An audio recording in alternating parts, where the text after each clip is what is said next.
बलमा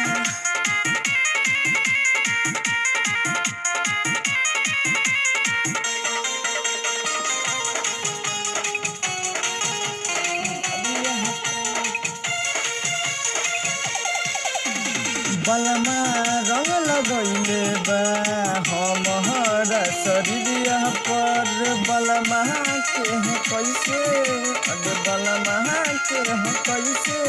समझाई रे हमें बलमा रंग लगैले बलमा रंग लगैले बाटे मोरे रे शरीरिया पर बलमा रंग लगैले बाटे मोरे रे शरीरिया पर कैसे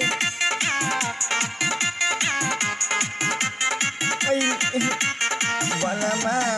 लगैले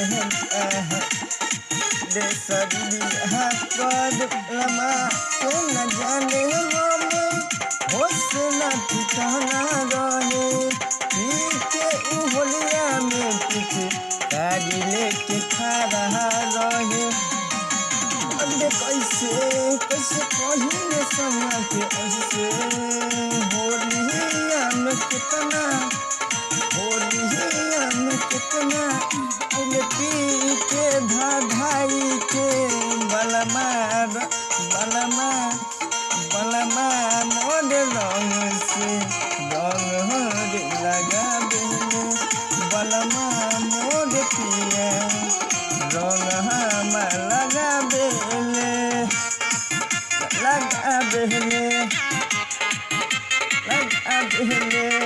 बलमा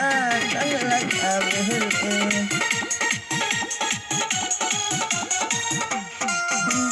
मोरिया हमर नय पिचकारी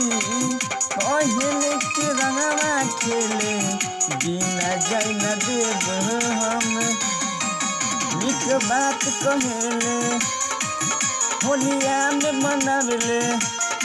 कैसे कहनी हम कैसे कहनी रंगवा लगावेले मोरे बलमा मोरे सैया रंग लगावेले मोर रे शरीरिया पर मोरे बलमा रंग लगावेले मोर रे शरीरिया